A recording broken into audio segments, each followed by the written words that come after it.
Pues hoy sí que tenemos una semana excepcional ante nosotros en la Orquesta Sinfónica de Bilbao, porque recibimos a los chicos y chicas ya, bueno, hombres y mujeres ya, de Brass for Africa, la ONG que lleva desde el año 2009 trabajando en los países en Uganda, en Liberia, en Ruanda, en los países, algunos de los más desfavorecidos de África, y sacando a chicos y chicas de la marginación y dándoles un sentido de vida, dándoles un instrumento que se convierta a partir de entonces en su herramienta de vida.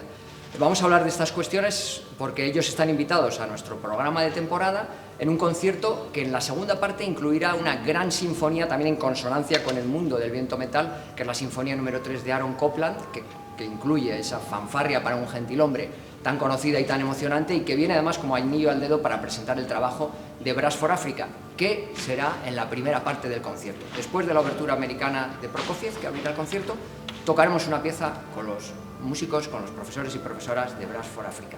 Y para hablar de esto les tengo aquí conmigo y también tengo a Lizzie, la directora de educación musical del proyecto Brass for Africa. First with you, Lizzie. Welcome to Bilbao. It's a great honor for the orchestra to welcome you here, to share the music with you, to make music with all of you, and to enjoy the power of the music also. Can you explain us a little bit about the work of Brass for Africa since 2009, maybe? Thank you, Borja. Well, the honour is ours to be here. It's been a long journey since 2009. Brass for Africa is a charity organisation operating in Uganda, Rwanda and Liberia, as you said, and it's a charity creating brighter futures through music. It really started by accident with a donation of 30 unused brass instruments that were unwanted in the UK. They were placed in a children's home in Uganda, and the transformational power that music has was seen very quickly.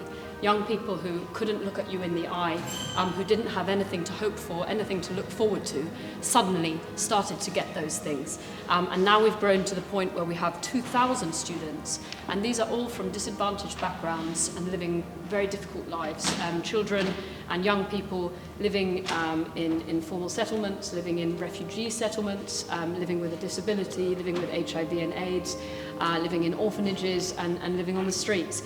And we give them music. Why do we do that? Well, to let them fulfill their potential and thrive as human beings. And it's about, yes, teaching music, fulfilling the musical potential, but also developing life skills, self-confidence, perseverance, teamwork, concentration, all the things we know come about as learning music.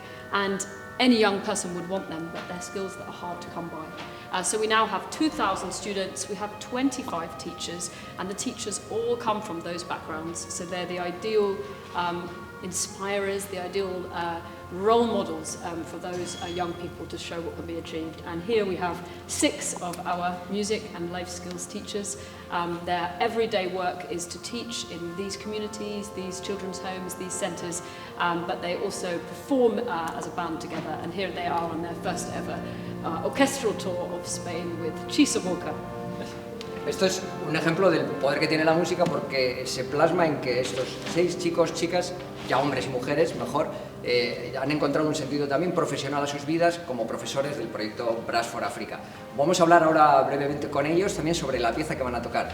We have confidence here, we have Tony, Chibuka, Alan, Sumaya, yeah, and Sekiranda. All of you teach also in the organization, and you are playing Kisoboka. That was is a piece composed for the occasion, for this tour that you have been playing in Valladolid, in Murcia, and now we are playing in Bilbao. And the piece was composed by Guy Baker, if I am not mistaken. And what does this piece tell about your daily life or your lives? The piece was composed by Guy Baker and Alan Fanny, and this piece is a story of our lives. Like it has 5 movements, and all the movements have different meaning and different feelings. So the first movement is called the dawn, because you wake up in the morning and you don't have anywhere to go, like you don't have hope, you just seated there. And then the second movement, it's about when you hear the band perform, because we usually in Uganda, like bands march around. And before Brass for Africa, music was so expensive and we couldn't afford. But Brass for Africa came in and decided to give us free musical lessons.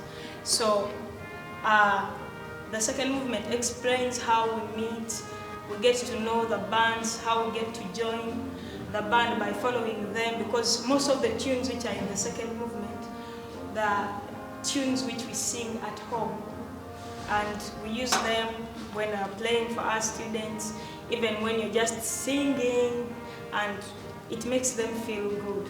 And then the third movement, it's like explaining how hard things have been. Like you hear the speeches explaining how life have been to us. But when it's ending, it's like becoming kind of good because of music.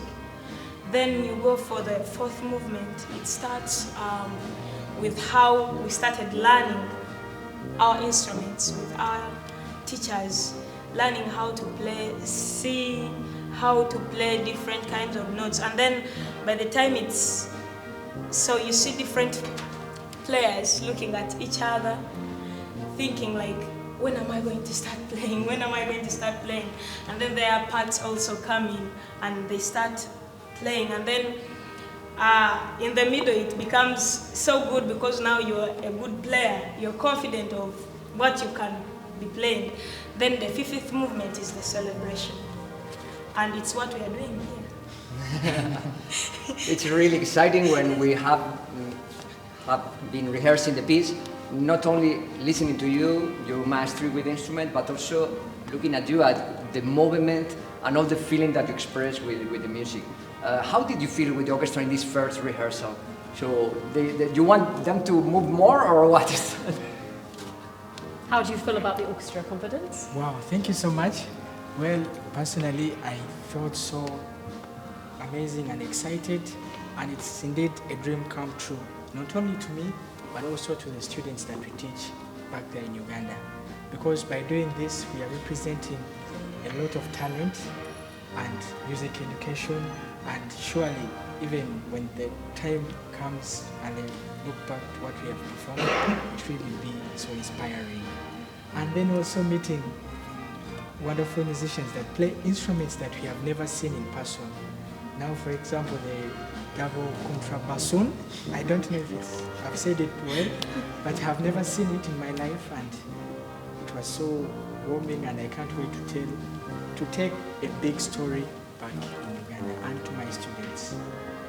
Bueno, pues esto es lo que disfrutaremos en el concierto del jueves y el viernes. No solamente conocer sus vidas a través de la música, sino también disfrutar de cómo hacen la música en el escenario, porque les digo que no les va a dejar indiferentes.